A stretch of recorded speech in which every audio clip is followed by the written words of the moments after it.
줄 알고 시작하도록 하겠습니다. 오늘 28조 그 교회에 가입해야 할 모든 사람의 의무 함께 하도록 할 거고요.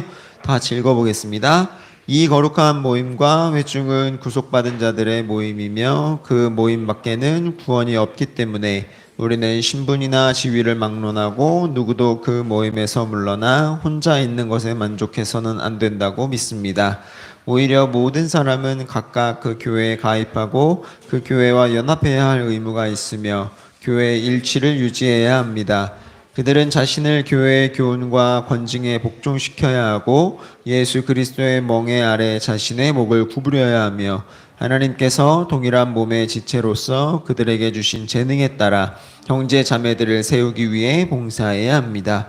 이것을 좀 더 효과적으로 유지하기 위하여 하나님의 말씀에 따라 그 교회에 속하지 않는 자들에게서 분리하여 하나님이 세우신 곳이면 어디서든지 이 모임에 가입하는 것은 모든 신자 불령 지배자들과 왕의 칙령이 그 의무에 반대될지라도 죽음이나 육체적 형벌이 따른다고 할지라도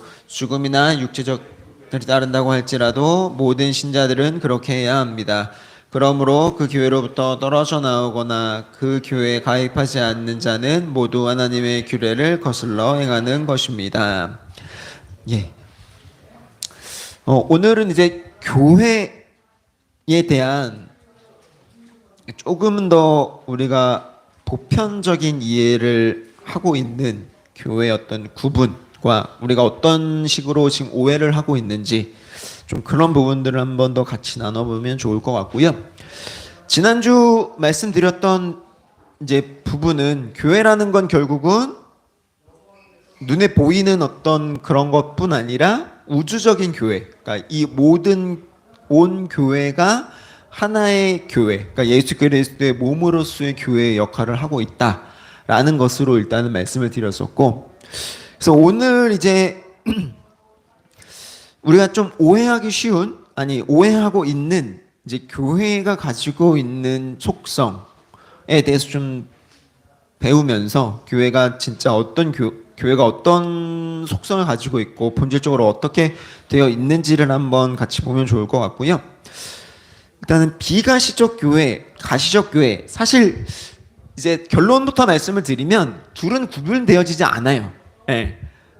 이 둘을 구분하는 건 이제 좀 교회를 잘못 이해하고 있다라고 생각을 하시면 되고, 그러니까 이제 교회라는 건 결국은 그리스도의 몸된 그 지체들이 모여 있는, 그러니까 지난주에도 설명을 드렸지만 하나님께 택함 받은 자들이 모이는 모임이라고 말씀을 드렸잖아요. 그래서 이게 눈에 보인다, 보이지 않는다로 구별지어서는 안 되는 부분인데, 근데 우리는 어쩔 수 없이 인간이다 보니 교회라는 걸 눈으로 보고 싶어하는 경향이 있다라는 거죠. 그래서 이제 가시적인 부분과 이제 비가시적인 부분으로 이제 어쩔 수 없이 이제 나누어 보는 부분이 있는데, 왜 그걸 나누면 안 되는지, 그걸 나눴을 때는 어떤 식으로 이해를 하면 좋을지를 좀 생각을 해보시면 좋을 것 같아요. 그래서 이제 비가시성이라는 건 결국 이제 보이지 않는 어떤 성질을 가지고 있다라는 건데, 그러니까 결국 교회가 비가시적이라고 불릴 수 있는 이유는 왜 그런 걸까요? 그 부분은 결국은 교회가 영적인 측면을 담고 있기 때문이라는 거예요. 무슨 말이에요? 결국은 교회라는 자체는 뭐라 그랬어요? 구원을 받은, 택함을 받은 자들의 모임이라고 말씀을 드렸잖아요. 자, 구원을 받았다. 우리가 하나님께 택함을 받았다라는 그 자체가 어떤 거죠? 결국은 세상의 일이 아니라 영적인 차원의 일이란 말이에요. 구원이라는 건 결국은. 그러니까 영적인 측면에 따라서 교회의 참된 신자들 안에서 비가시적이다. 어떤 것이? 교회라는 것이 구성되어져. 왜냐? 교회 구성원들 자체가 구원을 받았다라는 개념이 영적인 개념이기 때문에 영적인 개념에서부터 그러니까 시작되어진 이 모임인 거잖아요. 결국은 영적으로 구원받은 자들이 모인 거기 때문에. 그래서 핵심적인 건 뭐다? 영적인 측면에 따라서 이제 구성되어진 모임이다. 그래서 비가시성이라는 건 마음의 내적 믿음, 중생, 참된 회심, 그리스도와의 숨은 교제. 그러니까 이런 건 우리가 육신적으로 할 수 있는 게 아니잖아요. 예. 그리스도와의 교제를 육신적으로 할 수 있어요, 여러분? 불가능한 얘기잖아요. 그러니까 우리가 경험하게 된 이 구원의 놀라운 은혜가 경험되어진 이들이 모여 있는 곳. 그러니까 영적인 경험, 영적인 체험이 있어야만 가능한 모임이라는 거예요. 그러니까 그런 데서부터 기인을 한다라는 거죠. 그러니까 자연적인 눈으로 볼 수 없는 데서부터 기인한다. 쉽게 말하면 그렇게 이해를 하시면 될 것 같고, 그래서 교회 구성원은 어떤 존재들이냐라고 했을 때 그냥 이제 이론적인 내용이에요. 그러니까 당연히 이제 원칙가 뭐 간단하게 말하면 택함 받은 자들의 모임이다라는 것이고, 좀 이제 구체적으로 말씀을 드리면 타락 이전에 아담과 하와 천사들은 포함이 되지 않는, 그러니까 왜냐하면 타락 이전에 아담과 하와는 중보자가 필요 없는 상태였기 때문에 그리스도가 필요가 없었고, 사실은 물론 하나님 필요 없다는 얘기는 아니에요. 그리스도가 필요 없다는 얘기예요. 그리스도가 필요하지 않은 상태였고, 그리고 천사들은 하나님의 형상을 따라 지음을 받지 않았고 타락하지도 않았기 때문에 결국은 그리스도의 구원받지도 않은 존재죠. 그래서 타락 이전에 아담과 하와 천사들을 제외한 아담의 타락 이후에 등장한 모든 인류를 포함하고 있다라는 거예요. 그 모든 인류 중에서 어떤 사람들? 택함을 받은 사람들이 교회 회원이 된다라는 거예요. 그래서 결국 교회를 구성하는 구성원이라는 것은 그리스도의 복음의 영향력 아래에 있는 존재를 의미하며, 아담의 타락이 등장한 모든 사람들 중 하나님께서 택하신 이들이 포함되는 것이다 라고, 자주 말씀드렸으니까 넘어가 볼게요. 그래서 그럼 가시적 교회는 뭐냐? 눈에 보인다라는 거죠. 자, 물론 이제 뭐 쉽게 말하면 이런 지금 우리가 예배를 드리고 있는 이 모임을 이제 가시적이라고 볼 수도 있고, 좀 이제 이론적으로 살펴보면 제도적 교회를 말씀을 드릴 수가 있어요. 그러니까 우리가 모이게 됐을 때 물론 모이는 것 자체가 중요하기는 한데, 이 모임이 결국은 사람이 모이면 어떻게 돼요? 뭘 만들어내요? 사람들이 서로 모이면 이제 위계가 만들어지고 규칙이 만들어지고, 그렇죠? 그런 어떤 제도가 만들어진단 말이에요. 제도라. 그래서 이제 이런 제도적인 부분에도 이 교회는 영향을 받게 되는데, 이걸 교회가 만들어지면서 어떻게 됐냐면 교파가 생성이 되기 시작했어요. 뭐 이제 카톨릭과 개신교를 나누기도 하고, 뭐 개신교 안에서도 여러 종파가 많이 있잖아요. 그러니까 그런 어떤 다양한 종파들이 생겨나면서 신자들의 모임을 제도로서 구분하기 시작했다라는 거예요. 그래서 이는 교회를 다니는 것이 하나님의 선택과 무관할 수 있으며 세례를 받은 것이 참된 믿음이 완벽한 증거가 되지 못한다. 그러니까 이게 무슨 말이냐? 이게 좀 부연 설명이 필요한데, 그러니까 결국은 사람이 모이면서 만들어진 이 제도들 아래의 교회를 놓기 시작하면 어떤 일이 발생하느냐? 그 제도 안에만 포함이 되면 교회를 다닌다라고 이야기를 할 수 있는 상황이 된다라는 거예요. 그러니까 실제로는 어떤 일이 발생하냐면, 실제로 구원받지 못한 자들도 교회의 제도 안에 들어오게 되면 교회를 다닌다라고 이야기할 수 있는 상황이 발생한다라는 거죠. 그래서 이거에 대해서 뭘 얘기를 하냐면, 그 어거스틴, 이제 초대 교부였던 어거스틴 이렇게 이야기를 해요. 안에 있는 것처럼 보이지만 명목상의 그리스도인들과 보이지 않는 사랑의 결합에 의해 그들로부터 분리는 자들, 이 교회 안에 있음을 오래전부터 이야기하고 있다라는 거예요. 그러니까 무슨 말이냐? 구원받은 자와 구원받지 못한 자가 교회라는 제도 아래에 같이 교회를 다니는 것처럼 보게끔 우리는 이 교회라는 제도를 만들었다라는 거예요. 그러니까 쉽게 말하면 성경이 이야기하고 있는 알곡과 쭉정이를 이야기를 할 수 있는 거죠. 그러니까 예수님께 이 이야기를 하실 때 물론 교회에 대한 이야기는 아니긴 했지만, 어떤 의미였죠 이게? 그러니까 하나님께 구원을 받는 자들 중에, 그러니까 하나님께 구원을 받는다고 하는 이스라엘 백성 사이에서도 실제로 구원을 받을 수 있는 사람이 있었고 그러지 못한 사람이 있다라는 거예요. 그리고 장차 자기의 몸이 될 교회에서도 그런 존재가 있을 거라는 걸 예수님은 이미 말씀을 하셨다라는 거죠. 그러니까 참된 신자들 가운데 구원받지 못한 자연인들이 있을 수 있는 것이 가능한 게 뭐다? 가시적인 교회라는 거예요. 제도적으로 마련된 교회. 그런데 그럼 뭐 가시적 교회는 그럼 잘못된 거냐? 라고 했을 때 그렇진 않다라는 거죠. 그러니까 가시적 교회가 갖는 의의가 있어요. 그러니까 어떤 의미를 가지고 있느냐, 가시적 교회는 제도적이거나 형식적으로서가 아닌 교회에 부여된 직분들과 봉사들과 또 형제자매를 향한 사랑 가운데 나타나는 성도들의 교제를 통해 교회는 밖으로 보여진다라는 거예요. 그러니까 무슨 어떤 뭐 장로교회를 다녀요, 뭐 감리교회를 다녀요, 뭐 이런 타이틀에 대한 것이 교회의 어떤 가시적인 의미가 아니고 실제로 교회가 가시적이다라는 의미를 갖는 건 뭐였다? 교회를 다니는 구성원들이 서로가 커뮤니케이션, 교제를 한다라는 거예요. 그 교제를 통해서 교회는 어떻게 됐나? 밖으로 보여진다라는 거예요. 근데 그 교제를 어떻게 한다? 그 교제를 어떻게 하는 거예요? 직분들과 봉사들 그리고 형제자매를 향한 사랑. 그러니까 뭐예요? 쉽게 말하면 내가 섬긴다라는 거죠. 네. 섬김의 자세를 통해서 이 교회는 교회로서 드러난다는 거예요. 어떻게? 눈으로 보여지게끔. 결국은 교회 안에서 택자와 비택자를 구분하려 하거나 교회 안에 어떤 작은 교회를 수립하려는 모든 시도는 하나님의 뜻에 모순되는 것이다. 무슨 말이에요? 그러니까 가끔 이제 교회 안에 보면 분쟁이 일어나요. 그쵸? 뭐 여러 이유가 있어요. 뭐 이제 목사가 마음에 들지 않는다든지 뭐 아니면 교회 안에 어떤 누군가 어떤 한 그룹이 있고 또 한 그룹이 있어서 이렇게 나눠지는 여러 뭐 이유는 있어요. 근데 어쨌든 교회를 안에서 자꾸만 무언가 다른 모습으로 자기들이 구별되려고 하는 그런 모습들이 있다라는 거죠. 그런데 그건 뭐다? 그거는 진짜 교회가 될 수가 없다라는 거예요. 왜요?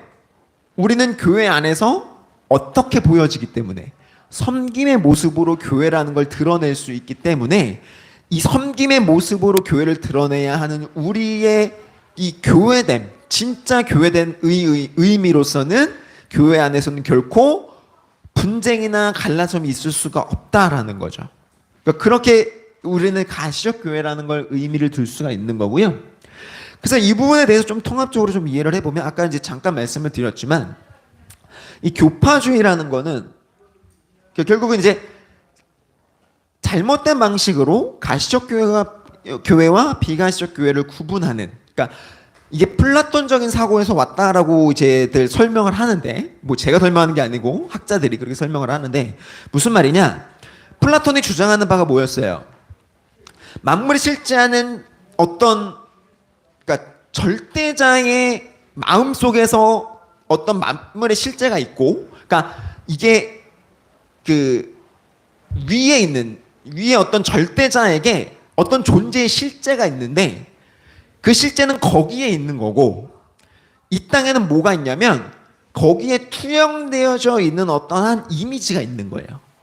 네, 그래서 이 투영되어져 있는 이미지는 실제하는 건 아닌데 그게 이 땅에서 드러나지는 어떤 방식으로서 존재를 한다. 그러니까 이게 죄송해요. 이게 플라톤적인 사고인데 이게 이제 뭐냐면 예를 들어 보면 개라는 실제가 있어요. 개라는 실제가 저 어디 먼 곳에 있는데 그 개라는 실제가 이 땅 위에서 어떻게 드러나냐면 어떤 개는 비숑, 어떤 개는 시추, 어떤 개는 말티즈, 어떤 개는 리트리버 등등의 어떤 다른 포명으로 존재한다라는 거예요. 그러니까 그걸 다 합치면 개인데 얘만 어떤 비숑만 놓고 개다라고 할 수도 없는 거고 리트리버만 놓고 개다라고 할 수 없잖아요. 그러니까 이 개라는 어떤 실제는 저 위에 어디엔가에 있고 실제 이 땅에는 그런 것들이 불려지는 명명되어지는 존재들이 이 땅 가운데 그냥 드러나 있다라는 거예요. 그러니까 이걸 교입해 보면, 이걸 교회에 대입해 보면 이걸 교파라고 부르는 거죠. 그러니까 장로교, 감리교, 뭐 어떤 그러니까 그런 식으로 이해를 했다라는 거예요. 그런 식으로 이게 맞다라는 얘기 아니에요. 이거 틀린 얘기를 말씀을 드리는 거예요.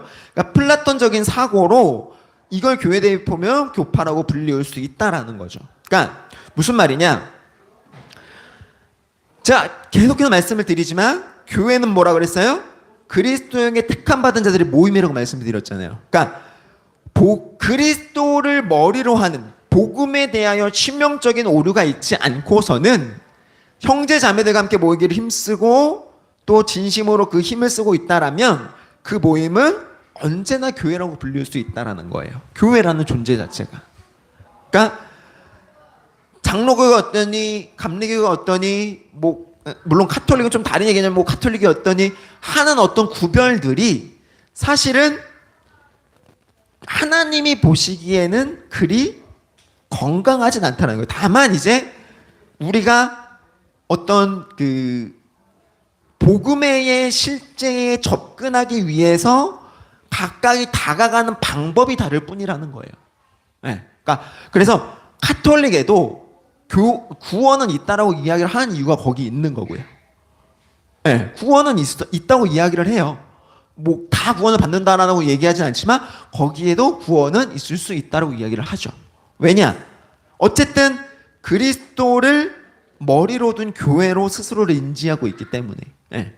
그러니까 그런 어떤 그 우리가 다양하게 나타나는 교파라는 것들이 결국은 우리가 이제 잘못 이해하면 이게 분쟁거리가 되긴 하지만 결국은 그 안에서 이단을 제외한 거예요. 이단은 아니에요. 이단은 절대 아니고 그리스도를 머리로 둔 교회라고 한다면 결국은 그 교회도 우리가 함께 형제 자매로 함께하는 교회이다라고 여러분들이 이해를 하셔야 된다는 거예요. 그래서 결국 교회의 본질이 뭐냐? 교회라는 명칭은 언제나 은유적인 의미를 지녀요. 왜냐? 교회는 실제 택자와 비택자들이 함께 섞여 있기 때문에. 그럼 왜 교회를 교회라고 부를 수 있느냐라고 했을 때 교회는 교회 안에 있는 비택자 때문이 아니라 교회의 본질을 제공하는 택자들 때문에 그렇게 불린다. 자, 교회의 본질을 제공한다는 말이 무슨 말이냐?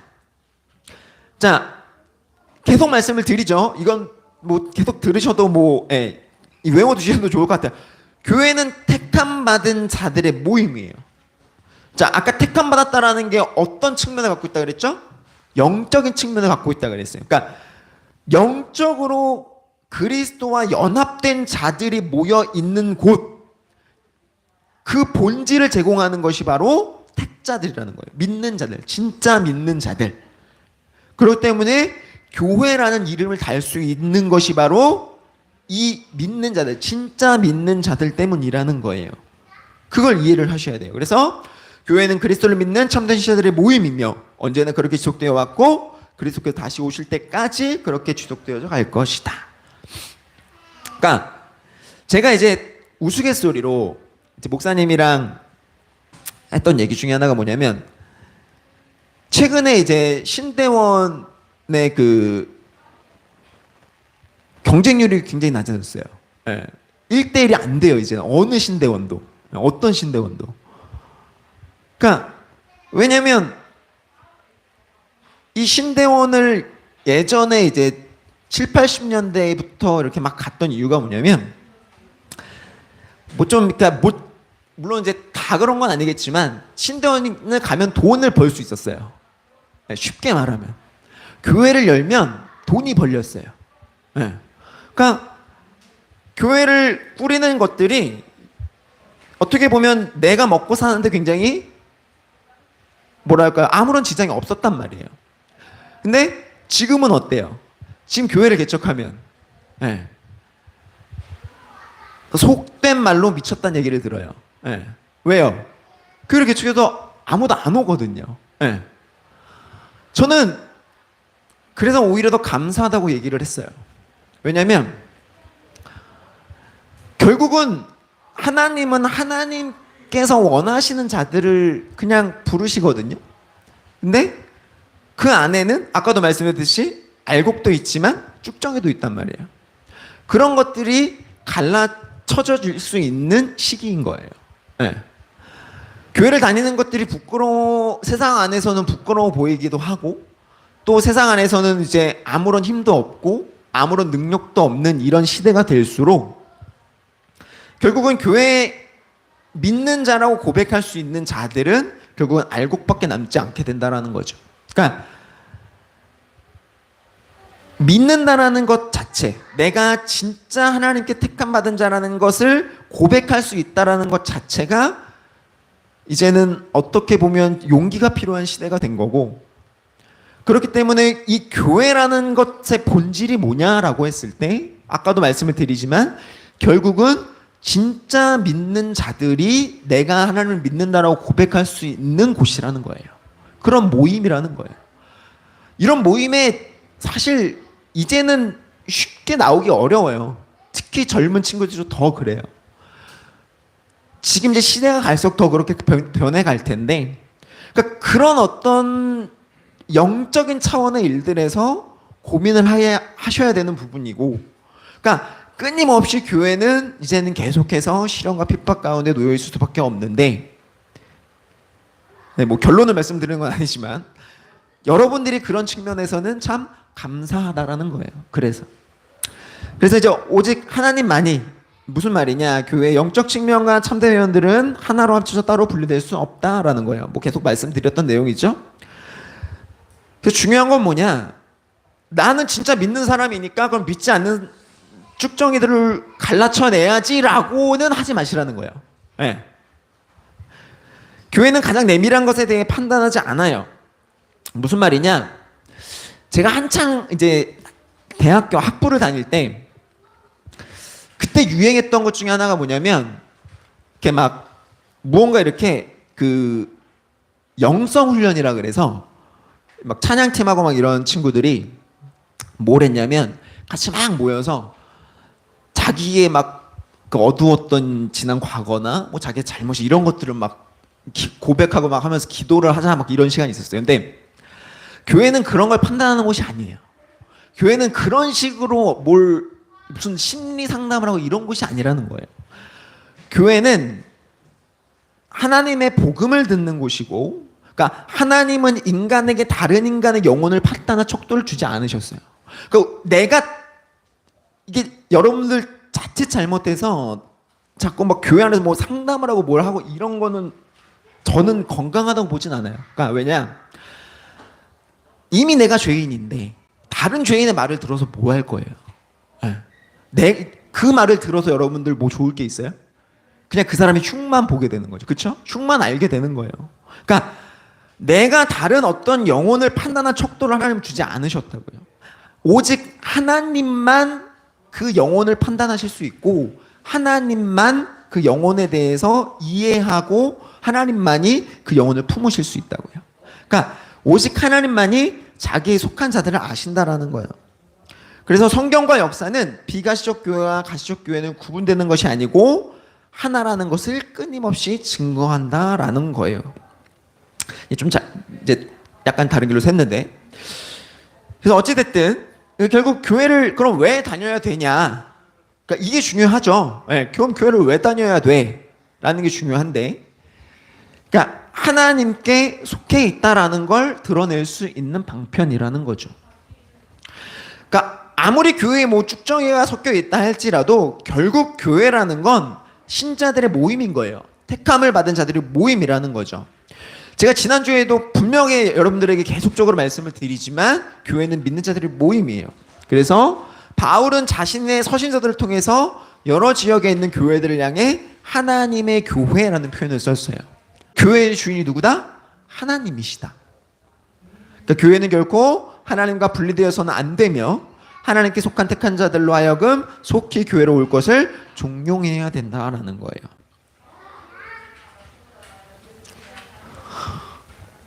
그래서 뭐 계속 말씀드리지만 성도들의 교제는 교회로 존재하는 것의 핵심이다. 그러니까 이게 이제 코로나 시기에 우리 참 많이 어려움을 겪었었던 부분이 이런 부분이었죠. 함께하는 거. 네. 그러니까 함께하는 게 왜 중요하냐면 그러니까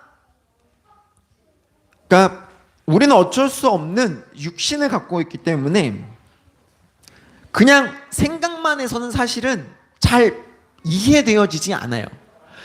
그러니까 이렇게 우리가 교회를 이 교회로의 모임으로서 우리가 가져야 하는 중요한 이유는 뭐냐면 이 교회를 이렇게 모임으로써 우주적 교회를 우리가 상상할 수 있는 거예요. 이해가 되세요? 그러니까 내가 이 교회에서 함께 있고 교제하고 함께 애찬하고 함께 서로를 교제하면서 섬기면서 우리가 할 수 있는 게 뭐냐면 이 우주적 교회가 갖고 있는 진짜 의미를 판단할 수 있다라는 거예요. 상상할 수 있다라는 거죠. 그래서 우리가 복음을 증거하는 것, 그러니까 우리가 전도를 한다라고 하잖아요. 복음을 증거하는 건 영업을 하는 것이 아니라 잃어버린 몸의 일부를 되찾는 거예요. 그래서 해야 되는 거예요. 그러니까 우리가 흔히 말하면 이게 참 안타까운 얘기지만 전도라는 걸 자꾸만 그러니까 이 뭐 흔히 말하는 전도 학교라든지 뭐 이제 우리가 뭐 전도학 이래 가지고 뭐 하고 막 하잖아요. 좀 너무 안타까운 얘기를 오늘 너무 많이 하는데 참 안타깝지만 영업을 하는 식이 아닌 거예요. 전도라는 건. 복음을 증거한다라는 건 예수 그리스도의 잃어버린 몸의 일부, 나와 함께 해야 될 잃어버린 몸의 일부를 데리고 오는 거예요. 그게 복음을 증거하는 거라고요. 그게 전도인 거예요. 근데 자꾸만 우리는 무언가 전도라고 이야기를 하면 확장시켜가는 것 같고, 그쵸? 무언가 이렇게 넓혀가는 것 같고, 늘려가는 것 같이 이야기를 하잖아요. 그게 아니라는 거예요. 전도라는 건 잃어버린 그리스도의 양을 되돌이켜 오는 거예요. 그러니까 이미 하나님께서 택하셨고 이미 확정되어 있는 구원의 그 백성을 하나님께로 다시 돌이키는 거라고요. 최대한 빠르게, 최대한 신속하게. 그래서 우리가 선교를 하는 거고, 그래서 우리가 복음을 증거하는 거예요. 그렇게 이해를 하셔야 돼요. 자꾸만 뭐 어쨌든 뭐 제가 더 말은 하지 않겠지만, 그래서 비록 그리스도의 몸된 우리가 모두 모였을 때 주님께서 다시 오실 것이며 놀라운 구원이 완성되는 거예요. 잃어버린 그 양을 되찾았을 때 예수님 다시 오신다고요. 그 잃어버린 양을 모두 다 되찾았을 때 그때 예수님 다시 오신단 말이에요. 그래서 이걸 이제 우리가 좀 변증법적으로 이제 정과 반을 나눠서 좀 생각을 해보면, 자, 제 2계명이 뭐예요? 우상을 만들지 말라 하잖아요. 그쵸? 네. 왜요? 우상을 만들지 말라는 게 이방신에 대한 얘기가 아니에요. 하나님을 형성하지 말라는 얘기예요. 하나님을. 왜요? 하나님께서 성경을 통해 가르쳐주신 방식 이외에 다른 방식으로 하는 예배에서는 안 되기 때문에. 자, 왜 성막 안에, 지성소 안에 왜 대제사장밖에 못 들어갔을까요? 왜요? 물론 그 안에 들어가면 죽어요. 예, 죽는데 단순히 그런 의미가 아니라는 거예요. 그러니까 사람이라는 건 자꾸만 무언가 아이돌을 만들어요. 그러니까 우상을 만들 수밖에 없어요. 왜? 이스라엘 백성들 보세요. 모세가 시내산에 올라가자마자 한 짓이 뭐예요? 송아지 만들어낸 거잖아요. 그러니까 끊임없이 인간은 무언가 내 눈에 보여서 기댈 만한 것을 찾는단 말이에요. 그럼으로써 뭘 하는 거예요? 내 마음에 위안을 얻죠. 아, 하나님이 있구나. 하나님이 이렇게 내 앞에 있구나. 아, 저걸 보면서 아, 하나님이 있네? 라고 이해를 하고 싶어 한단 말이에요. 근데 하나님은 그런 식으로 하나님을 믿기를 원치 않으셨단 말이에요. 그러니까 예수님께서 특별히 우리가 당신을 어떻게 예배할 것을 가르쳐 주시는 것 뭐예요? 모이기를 힘쓰고 서로 사랑하라는 것, 이걸 지키라는 거예요. 이걸. 그래서 하나님은 끊임없이 순종을 요청을 하시죠. 어떤 것에 대해서? 하나님의 뜻과 일치된 방식으로 예배하고 행하는 것, 그리스도의 몸된 교회로서 역할을 온전히 감당하는 순종을 통하여 하나님은 우리에게 그리스도의 영광의 복을 우리에게도 허락하신다라는 거예요. 하나님이 원하시는 건 무언가 하나님을 하나님께 영광을 돌리기 위해서 뭔가 하나님의 형상을 띈 무언가를 만들어서 우리 몸이 짓누고 다니라는 게 아니에요. 하나님의 말씀에 순종하라는 거예요. 그게 하나님께서 우리에게 원하시는 거라는 거죠. 그래서 결국은 우리가 복음이라는 게 뭐냐라고 했을 때, 복음이라는 것은 하나님께서 인간들이 구원을 숲이나 바닷가 혹은 거짓 교사에게서가 아니라 그리스도께서 계시는 곳, 그리스도의 음성이 들리는 곳에서 얻을 수 있도록 정하신 거예요. 그게 어디예요? 그게 교회라는 거예요. 그게 하나님의 말씀을, 우리가 순종해야 될 하나님의 그 말씀을 들려주시는 곳이 어디라는 거예요? 그게 교회라고요. 그게 비록 제도적으로 이렇게 갖춰져 있기는 하나, 이 제도적으로 갖춰져 있는 곳 안에서 우리는 무엇을 들을 수 있는 거예요? 그리스도가 우리의 머리 되신다, 예수님께서 우리의 구원자 되신 자라는 그 놀라운 복음이 증거되어지는 곳이 어디다? 교회라는 거예요. 그래서 성령의 역사하심으로 믿음을 일으키시는 특별한 방편이 있는 곳, 성경을 바르게 이해하고 이를 통하여 신앙의 생활을 할 수 있는 곳이 교회라는 거예요. 교회에서 왜 말씀이 바로 증거되어야 하는 중요한 이유가 여기 있는 거예요. 유일하게 복음을 들을 수 있는 곳이 이 교회인데, 이 교회에서 복음이 제대로 증거되어지지 않으면 어디 가서 복음을 듣겠냐고요. 어디 가서.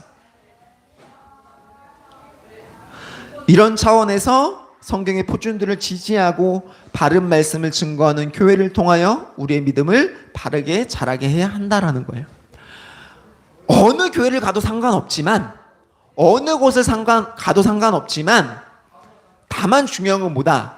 성경에 대하여 바르게 이해하고 그 말씀을 바르게 증거할 수 있는 교회여야 된다는 거예요. 큰 교회가 중요한 것이 아니고, 무언가를 열심히 하는 교회가 중요한 것이 아니라, 교회에 진짜 중요한 건 뭐다? 하나님의 바른 말씀이 증거되어지고 있느냐를 보셔야 된다는 거예요. 그게 진짜 교회의 중요한 의미이고, 그래야만 본질된 택감받은 하나님의 백성들이 그 안에서 바르게 성장할 수 있다는 거예요. 이해가 되세요? 교회의 본질은 그래서 여러분들이라고요. 여러분들이 교회의 본질이 되어야 되는데, 그러면 여러분들의 본질은 여러분들이 바로 서야 교회도 바로 서겠죠? 네.